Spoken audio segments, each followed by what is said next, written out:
Jack Zabrowski here. Let's talk a little bit about identifying and evaluating marketing opportunities and strategies, a key element for marketing decision making. So, you have an idea and you want to evaluate it. Remember the famous Einstein quote: if I had an hour to solve a problem, I'd spend 55 minutes thinking about the problem and 5 minutes thinking about solutions. And that's the way that you ought to approach the topic of identifying and evaluating marketing opportunity analyses. The key to identifying and evaluating a potential opportunity is to understand the situation it faces. That takes time. If you don't understand the industry, the internal workings of the organization, the customers, the competition, and the macro environment, then it's impossible to evaluate the opportunity. Instead, you're simply going to end up relying then on your own intuition. So, do your homework. Spend your time learning and thinking about the opportunity and the situation it faces. Learn, but at the same time, try to keep an open mind. As you learn about the product and the situation, you start to come up with ideas. That's good. But you need to keep an open mind. Try not to mentally commit to a strategy or an idea until you have all the facts. I often see marketers get too committed to an idea early. They claim ownership of that idea, then they refuse to consider any other options. Then they try to find data that supports their idea instead of learning more about the situation and letting that knowledge take them to the best ideas or solutions. If you want to identify the best way forward, learn about the circumstances. The facts will lead you to the best strategies, ideas, or solutions. Be data driven.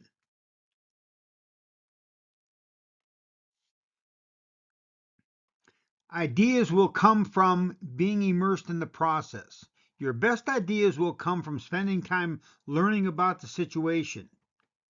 You need to spend time thinking about the situation, talking to people about it, and allowing your mind to work on it, both consciously and subconsciously.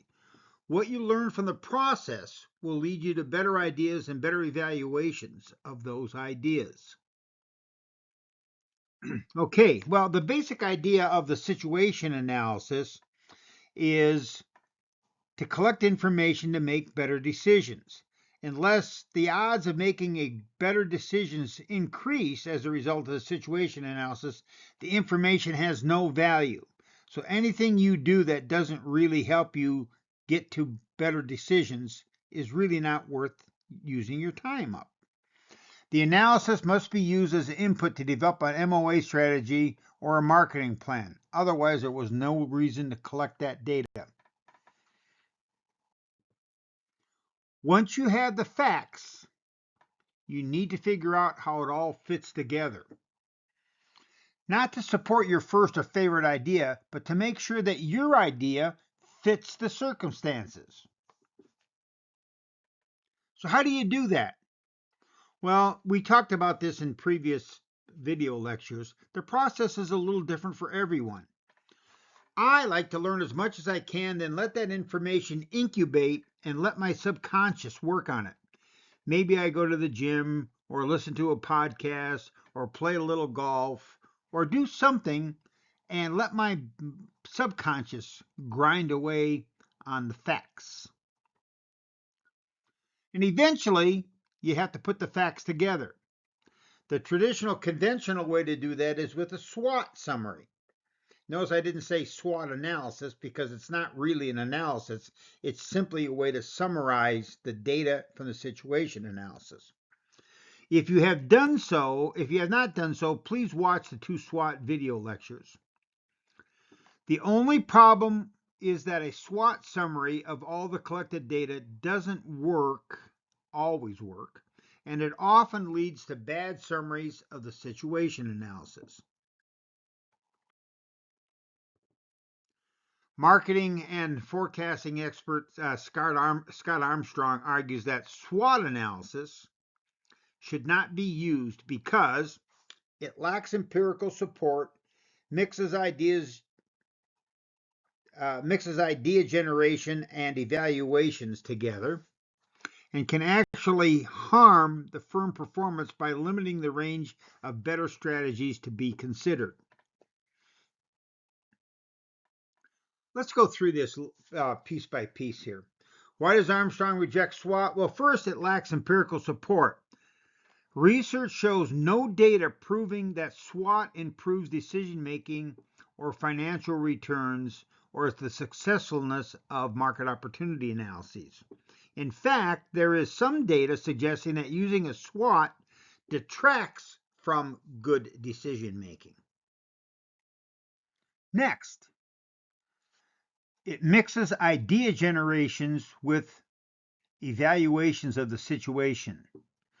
It forces people to generate ideas and judge them at the same time. It results in confusing opportunities and strategic options and lumping them together and considering them to be the same thing. That's simply not the case. Finally, Armstrong rejects SWOT because it can actually harm the firm's performance by limiting the range of better strategies considered. A couple of things to note here. The situation analysis is often replaced by the SWOT analysis. The result is a lack of understanding of the situation. It is not a replacement for a situation analysis. It is sort of the lazy person's way out of having to do their homework.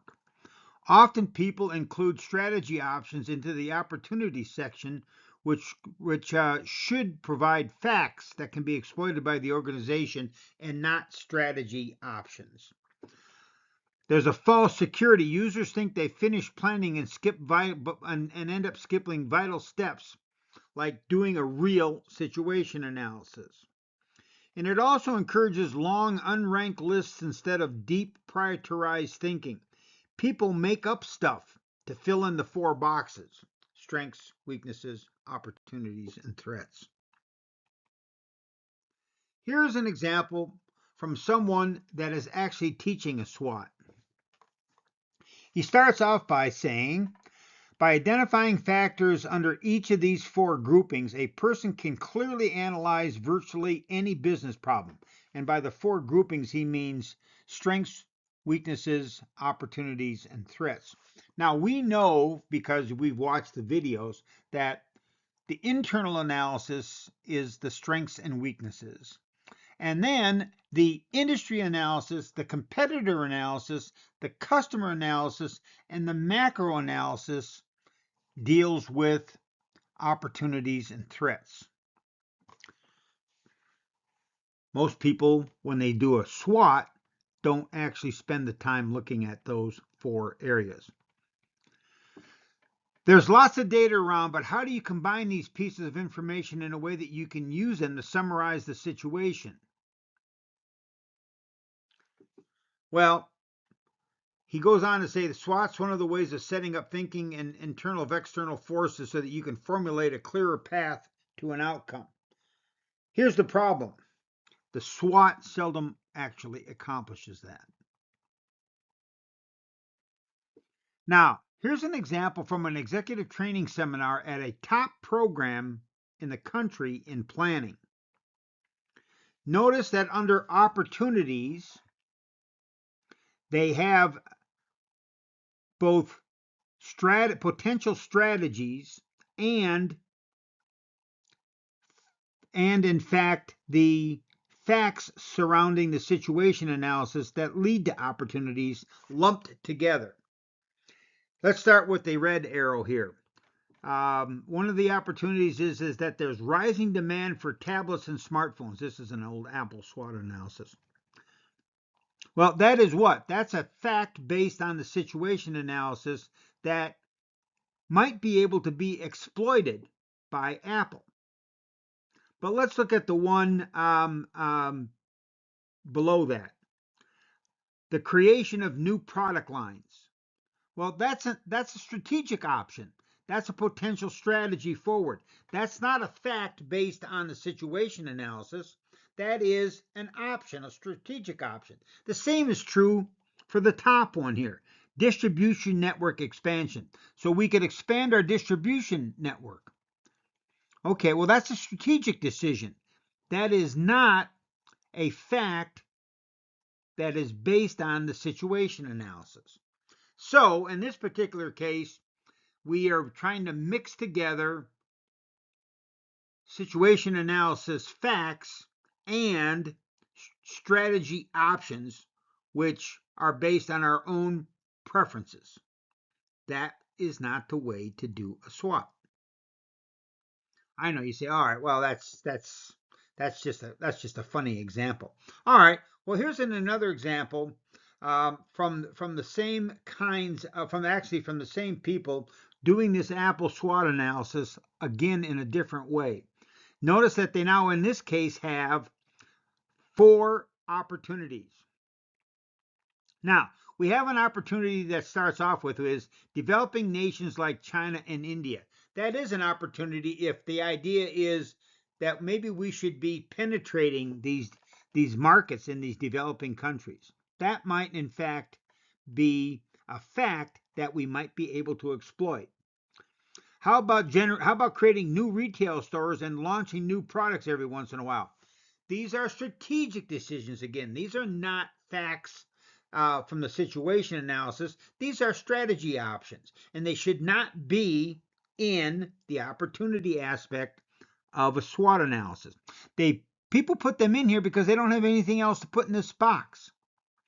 And then the last one is even a little bit more unusual. It's expanding products with not only smartphones, but iPads, Apple Watches, Beats, Macs, laptops, etc. And this is sort of interesting because this is data that probably needs to go under strengths and weaknesses because it is specific to the Apple company.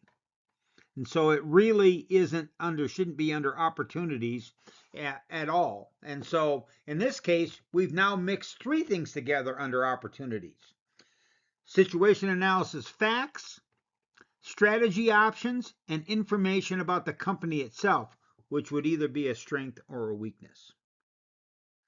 Can't do a situation analysis. You can't understand the situation when you start mixing items together in the SWOT. Well, the SWOT is simply a way to summarize a situation. It is not an analysis tool or a replacement for thorough situation analyses. So when people say, "Oh, we're not going to do a situation analysis, we're just going to do a SWOT analysis," that's nonsense. Simply nonsense. The bottom line is a SWOT can result in a messed up understanding of the situation opportunities if it's not done exactly right. If it's done in the way that the executive education program well, I don't want to tell you what school it is, but it's one of the top 3 or 4 schools in the country, the way that they are pitching it to their students. So let me tell you a little bit about the truth about SWOT analysis. And I notice I scratched out analysis because there is no such thing as a SWOT analysis. It really is a SWOT summary. And I can't emphasize this enough. There is no such thing as a SWOT analysis. SWOT is not a data finding activity. It is a data summary activity. The SWOT is designed to summarize your situational analysis. If it is not the situation analysis, nor is it a substitute for a situation analysis. It is simply one of many ways to summarize the data. An alternative to SWOT that I find valuable and client friendly, and one that leads to data driven ideas and strategy development. I'm going to show you that right now. This is the one that my clients tend to like because it lays all the facts out in front of them. And then if they want, we can debate the facts and we can debate the importance of those facts. But they then understand that the strategy that we have come up with is based on these specific facts. Once you finish the situation analysis, or even while you're doing the situation analysis, like you might be right now. Start to create a list of the critical facts and conclusions that you are learning as you go through the different areas of the situation analysis that will drive your idea generation and strategy evaluations and selections. Let me give you two examples of this. And these are sort of short examples, but it will take me a few minutes to get through them. All right, so this is what we would ordinarily do. All right, this is eBay 2018. This is a while ago. The challenge was to propose a new data-driven strategic marketing plan and positioning direction for eBay. Their challenge was to increase consideration and trial primarily among millennials and Gen Z non-users. And of course, this was based on the idea that they weren't growing as fast as Amazon. And so we did a full situation analysis, and here are 10 key facts that we thought were the most important and that we felt was going to shape our strategy. So eBay US sales have grown at 5% annually over the past 3 years, while the industry as a whole has been growing at 15%. In addition, eBay's number of unique US visitors is down by nearly 20% over that same period. So eBay is barely growing, and in terms of new users is actually shrinking compared to the competition. According to our survey results, millennials perceive Amazon as superior to eBay on all important selection characteristics, with the exception of the selection of unique products. So this would have been 8 years ago, and people saw eBay as not as good as Amazon on any of the factors, except you could find things on eBay that you couldn't find on Amazon. And some of that is because eBay offers a lot of used options sold by individual sellers.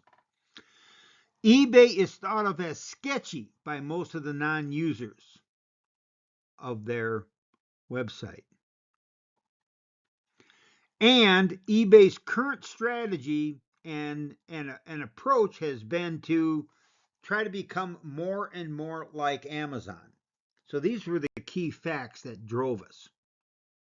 The overall strategic approach, our data clearly indicated that Amazon is perceived as a superior competitor, and eBay cannot try to out-Amazon Amazon. We were talking to the people at eBay, and we said, you're not going to be able to beat Amazon on these functional factors. We said Amazon, back then it was a big deal. Amazon had 2-day delivery. And the people at eBay said, yeah, but we have 3-day delivery. And we said, and they've got 2-day delivery. What part of out Amazoning Amazon are you having trouble with? And of course, they really didn't like to hear that information, but it was true, and it was something that they needed to wrestle with. eBay must develop a marketing position that differentiates itself from Amazon. In addition, eBay is considered to be sketchy with trust issues connecting its credibility to sellers. They have to do something about that. So then the justification. Well, we approached the first issue by looking at the data and determining that one of the factors that separates eBay from Amazon is the unique products that can be found on eBay. In addition, we took a customer journey perspective when developing the strategic model and came up with this whole idea that there is this element of surprise when you open up an eBay product. We propose that eBay employ a repositioning strategy that embodies the eBay moment, showcasing the positive moments associated with opening something that just showed up from eBay. The unboxing of eBay products. The second issue was even more problematic, right? Because people thought, non-users thought eBay was sketchy. And so it's hard to change perceptions. And the more you talk to people about we're not sketchy, the more sketchy becomes a topic and becomes associated with eBay. So we gave this a lot of thought and concluded that it would be a mistake to address this issue face to face with customers. Instead, we thought we would address the issue um, implicitly, where eBay would send more subtle signals and messages regarding customer satisfaction and the fact that they were not sketchy. All right, one more quick example. Something very recent, an Adobe Express issue. The challenge was to redesign and relaunch the Adobe Express product. And probably most of you have never heard of Adobe Express. It is sort of their entry level Adobe product, and it has been dummied down, and so it doesn't have some of the really good features that some of the other Adobe products have. Um, and so there's all kinds of problems with the product, and also the perception of the product among college students. And of course, the target audience is students 18 to 24. Adobe Express needs to provide target markets and products specifically designed for their current and future needs. Once again, we did the situation analysis. We drew out a number of key pieces of information. And I've highlighted a couple here. College students view Adobe as for professionals, and they find it hard to use and serious. Now, that's not really true for Adobe Express, because it turned out that only 2 of them have ever used Adobe Express, while 67% of the college students we surveyed use Canva on a regular basis. And they like Canva, and Canva is free, and Canva is easy to use, and it provides positive, good results for the students. So let me reiterate that. It's free, it's easy to use, and provides good results. And then we also found out that the Adobe Express product itself is severely oversimplified, and as a result, doesn't have some of the features that they have in Canva. So the question is, how do you approach this problem with it, and what was our overall strategic approach? Well, we felt like the largest barrier to awareness of conversion is the lack of knowledge about Adobe Express, its design, tools, and offerings, and the belief that Adobe has a steep learning curve. Our goal, we decided, was to position Adobe Express as producing the highest quality results for content creation and as a foundational software for professional development for students, with an emphasis on unique design tools and features. And that was based on the fact that they really could not compete with Canva on such things as special offers or anything, because Canva was giving their product away for free. That's a problem. A product that students liked, provides good results, and it's free. Ay, ay, ay, ay, ay. My favorite Walt Disney quote: the best way to get started is to quit talking and start doing something. And so I want you to all start working on thinking about the MOA. In summary, we need to be data driven. The best way to be data driven is to go back through the situation analysis that you have been working on and identify the critical facts that will drive your ideas and the evaluation of those ideas. Identify the key pieces of data and conclusions that you will be focused on, so that you will get focused on the realities facing your client.